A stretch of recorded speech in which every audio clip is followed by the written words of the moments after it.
Good afternoon, guys. So today it's a Friday. Oh my gosh, Friday na. And it's 10:45. It's February 14, 10:45. And Valentine's today. Kausap ko ang mommy kanina from Philippines. Tapos pinadalan ko siya ng flowers. Hindi pa niya alam kasi hindi pa dumadating sa bahay. Kausap ko yung driver. And then also I have flowers.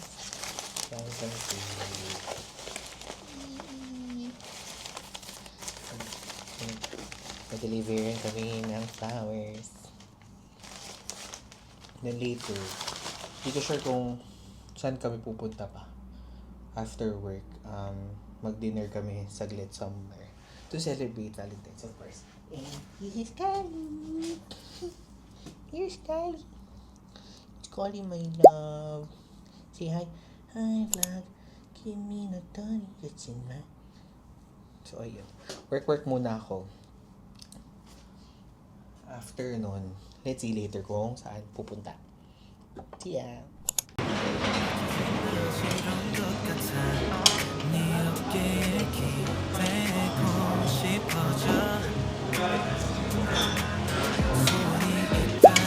Looks so good.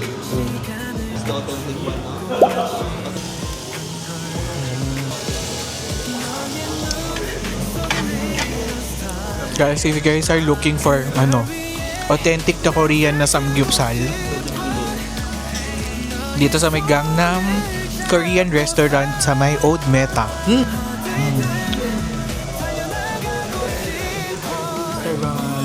Gangnam.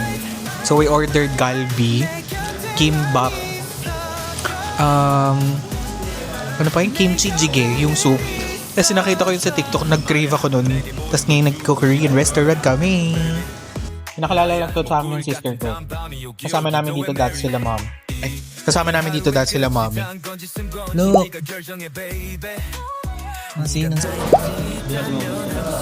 Ha? Yung meatloaf. Rice, candy.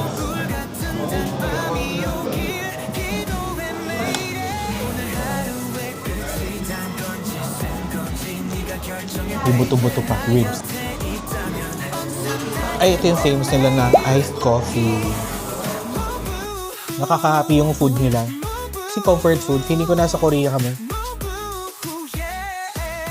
Isa lang pala siya dito sa Dubai. Wala na siyang ibang branch. Dito lang siya sa may Old Meta. Gangnam Korean Restaurant. Ay! Brown rice pala ito. Korean brown rice.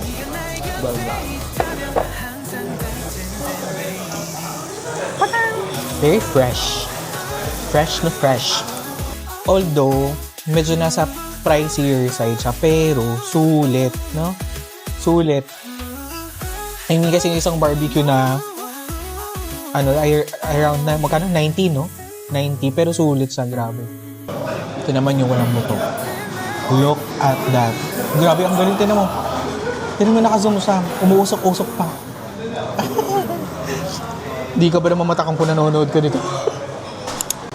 So, dahil na kaming kumain sa Gangnam Korean Restaurant. Sobrang sulit.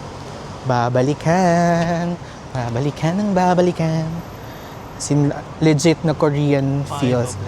Yeah, 5 stars. Ay, ang dilim. So good evening guys. It's already 9:36. Kakauwi lang namin from dinner. Nag-dinner kami sa Gangnam Korean Restaurant sa may Old Meta. Masasabi ko doon, sobrang sarap. Kung gusto niyo ng Korean na authentic na Korean na restaurant, I recommend na you go there. Although nasa pricier side siya, pero yung babayaran mo, it's really worth it. Tapos madami silang varieties ng mga food eh. Sobrang sulit, sobrang busog na kami. Yung I think umabot din kami ng almost 400, pero yung 400 na yon may take out pa. Kung malapit kayo sa Old Meta, I would recommend na i-try nyo kasi feeling mo talaga nasa Korea kayo. Tapos try nyo din yung iced coffee nila. Yung iced coffee nila, sobrang sarap. Yung mga barbecue, super sulit din. Tapos doon pala, meron silang mga private rooms. I think ang sabi nung nandun kanina, you can reserve pagka 8 kayo or 6 or 8. Kaya lang yung sa mga private rooms, walang barbecue. I mean, hindi pwedeng mag barbecue. Yung mga ala-ala carte lang. Pero hindi ko sure kung parang baka pwedeng sila na lang yung magluto tapos dadalhin nila doon. Pero hindi pwedeng yung barbecue sa loob. Food, masarap. Yung ambience doon, para kang nasa Korea. Tapos yung mga staff doon, sobrang babait. Tsaka sobrang matutulungin. Sila magluluto ng meat in front of you. Pwede mo naman ikaw magluto, pwedeng sila din naman. Pero yun, mabilis din sila pag may mga kailangan ka ng mga side dish. Yung side dish pala is unlimited. Pero yung mga, like for example, yung barbecue, yung mga a la carte lang siya. Pero sulit na din siya. Yung order namin na 400 worth, I think good for, at kaya siguro yun ng 3 to 4 pack. So, okay na din. Hi guys, good morning. It's Saturday, February 15, and it's 10:21. Nandito kami sa may Jodaf area para mag-coffee. Kaka-upload ko lang nung bagong vlog. Sana napanood nyo na by this time. This one. Please watch my vlogs. So nag-order lang kami ng Spanish latte coffee, sandwich, tsaka cheesecake. So edit tayo ng vlogs konti. Diba? Para maiba naman yung place ng edit, hindi lagi nasa bahay. Dito naman sa coffee shop. Kitiro.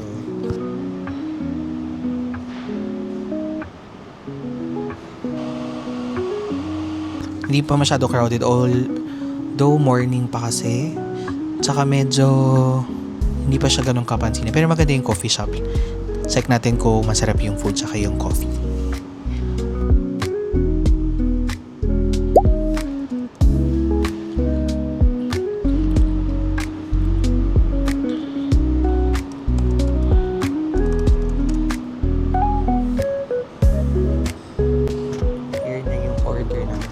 Order kami ng beef Philly sandwich tapos cheesecake, and then salted caramel. Yung name pala nung coffee shop is Brewer 85 Coffee. Hingin natin kung sarap yung coffee nila. Very cute yung place nila. I think pagka may mga football, kasi dito uso-uso yung mga football or soccer. May mga TV dito, so feeling ko pag kami mga game, madaming tao.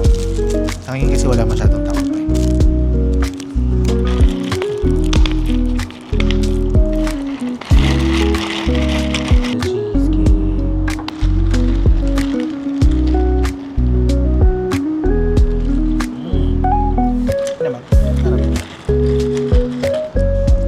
Lang namin si tita.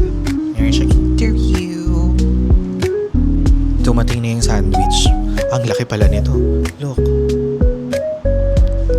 Tapos I think 25 dirhams lang siya.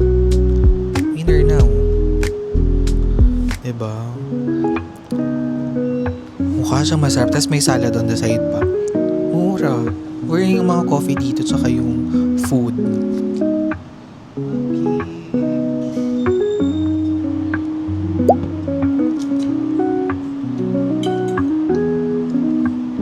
Sarap siya. For 25 dirhams. Sulit na.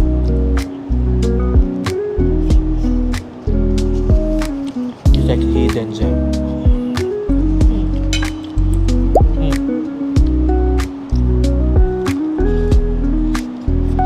Diba? Ito 16 dirhams lang. Sarap din siya.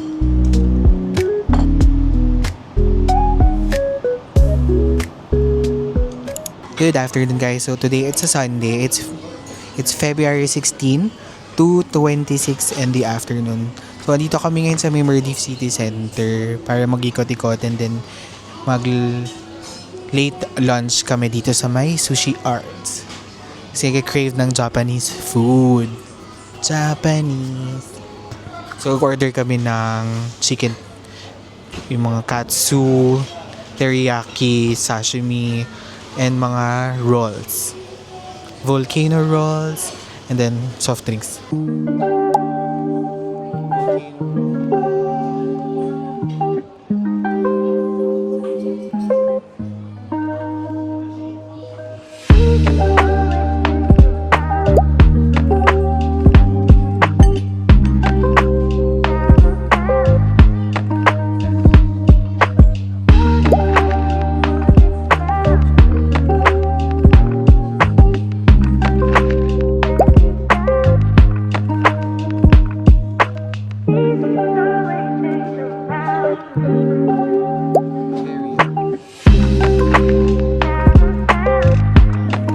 Super favorite ko ito yung pickled ginger. Hindi ko sure anong different. Merong color pink nito. Tapos merong ganitong kulay.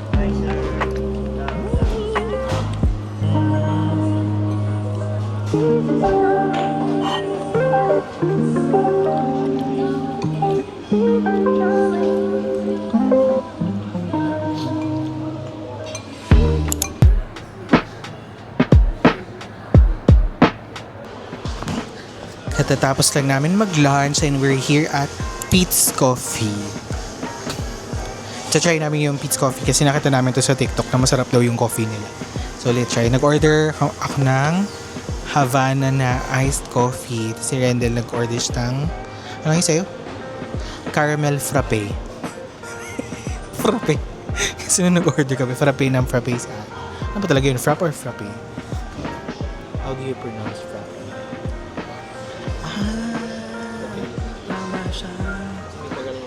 Oo nga. So, frappe pala talaga siya. Nasanay kasi tayo sa Starbucks. Caramel frap. So, frappe pala. Frappe talaga siya. And when loosely translated from French, it literally means iced. So, iced. So, nice here. And then lang dito. Ang coffee shop. Oh. Pete's Coffee. So cute. So, order kaming coffee and then cheesecake. Here is the Havana. Ito kaya caramel frappe. Cheesecake.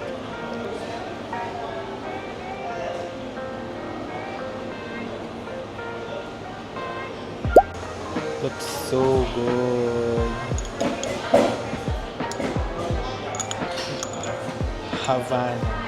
Havana Unana.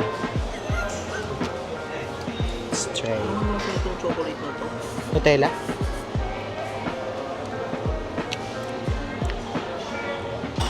Dairy milk. Cadbury. Sarap. Ito yung chocolate niya na to. Lasa siyang Cadbury na minelt. Sarap siya. Tamis. Pwede lang talaga kasi masyado mahilig sa matamis. Pinadecaf ko yung coffee yung sa akin.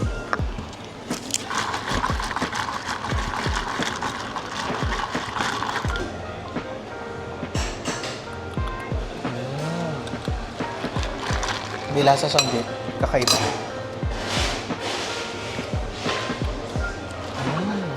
Kasi naman yun. Tikman mo. Sarap. Hindi ako masyado mahilig sa matamis, pero masarap siya. Pwede ko siya kayang ubusin. Ang mag-isa. Guys, magtatayo kami ng coffee shop. Please support. Support? Tequila lang na mash. Kaya, ano? Nailaw? Ngayon ako mga nakasave sa Pinterest. Mga for the future. Future? Yun, ang cute oh. Kunwari mga ganyan. Diba, yung laba. Kaya ka nasa front. Yung ganyan, oh. So talaga magtayo ng coffee shop. Magtayo ko ng coffee shop. Abangan niyo yun. 2020 something. 2020.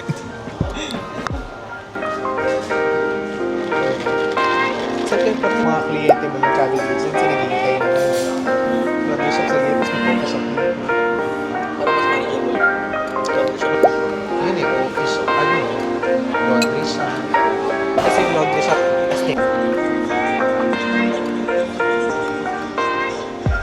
Hi guys, so we are home.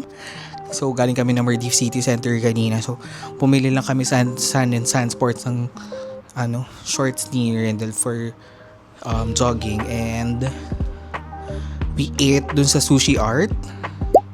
Dun pala sa Sushi Art sa may Maldives City Center merong entertainer. So buy one take one. Tapos yung entertainer doon, kasi diba sa entertainer there's merong 3 na what you call it, coupons. Pero depende kasi sa kasama. Like for example kami, dalawa lang kami, isa lang yung coupon na pwede naming gamitin. So kung 4 kayo, pwede nyo gamitin 2, and then kung 6, pwede nyo gamitin yung 3. So far yung food sa Sushi Art, masarap talaga siya. Kasi parang isang linggo na nagki-crave sa Japanese rin. So nag Sushi Art kami. Sulit siya, sulit. Masarap talaga yung food. Saka fresh yung mga sashimi. Nasama talaga na fresh talaga siya. Then after that, after eating namin dun sa may Pete's Coffee, after eating sa Sushi Art, we went sa may we went sa may Pete's Coffee. Yung Pete's Coffee kasi nakikita na namin yun sa TikTok na masarap daw yung coffee and yung mga desserts. So far, yung na-try namin, yun nga, masarap yung Havana coffee, and then yung caramel frappe pala yun, hindi pala frappe. So masarap siya. And then yung cheesecake, oh my god, sobrang sarap. Ang pangalan nun? San Sebastian Cheesecake. Ayun, so ngayon Sunday, tomorrow meron na namang pasok. Yes, ang bilis ng time, no? 16 na mid na, patapos na halos yung February, tapos magma-March na. Ang bilis ng time, parang kakapasko lang sa kaka-New Year. Tapos ngayon 2 months na ng 2 months na ang 2025. Ang bilis, no? Ang bilis talaga ng oras. Tapos yung orchid namin nagwe-wilt na siya. Ayun. Ano ba to? Mabubuhay pa ba siya ulit? Comment down below. Sa mga nanonood pa rin dyan, thank you guys for the support. Tsaka tingnan niyo yung view namin dito sa kwarto. Diba? Ang ganda.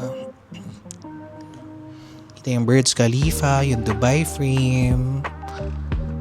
Minsan nakatingin lang ako dyan sa labas. Hintayin ng ibon. Si Kali din minsan sa may bed. Nakahiga lang siya doon, tapos hitingin na lang yung mga ibon. Tapos magsa-summer na. Medyo minute na ngayon dito guys sa Dubai.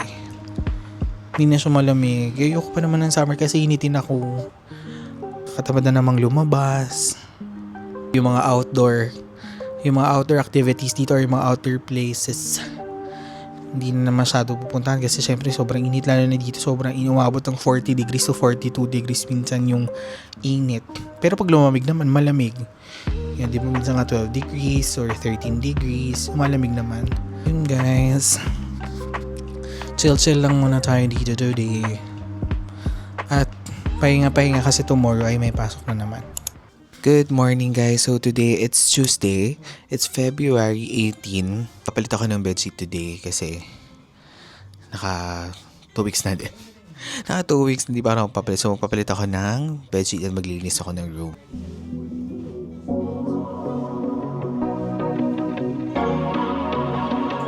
Bad traffic ain't a waste of time. When you were there to hold my hand, but I've had it with the 405.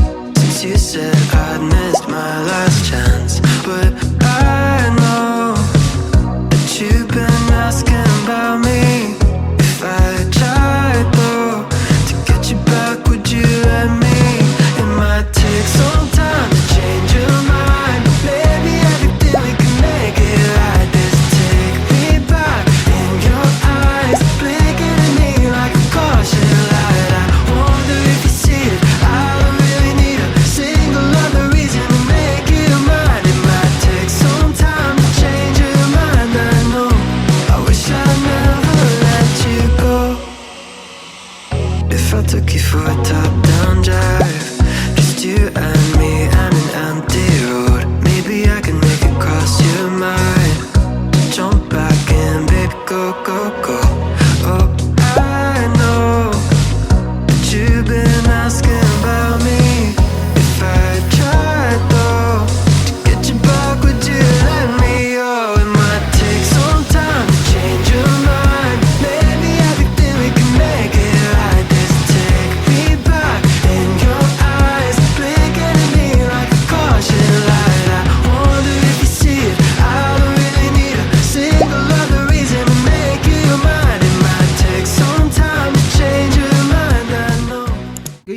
guys, so today it's Wednesday. It's February 19. Currently, it's 9:41 p.m. And nag-decide kami na mag-karaoke sa kwarto. We're going to have karaoke. Kasi tomorrow meron akong pasok. Kung sa ito ko tomorrow, di ako work from home. So, ayun.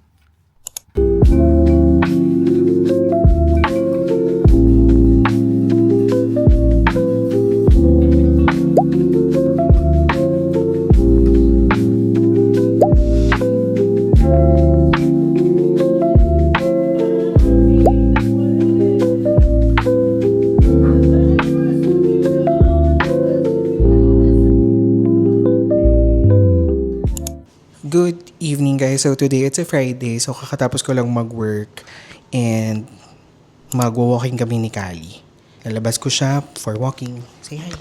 Kali. Kali. Hi.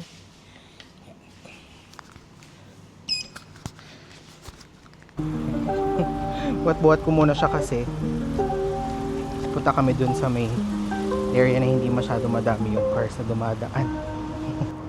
Yan. Walking with Kali. Buhat ko muna siya. May ako siya palakarin.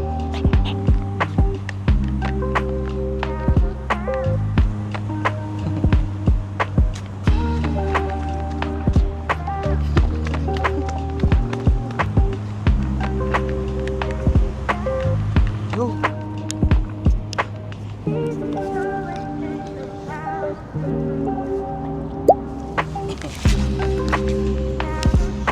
No, nung tali ko sa kanya. Bili ko lang siya sa Amazon.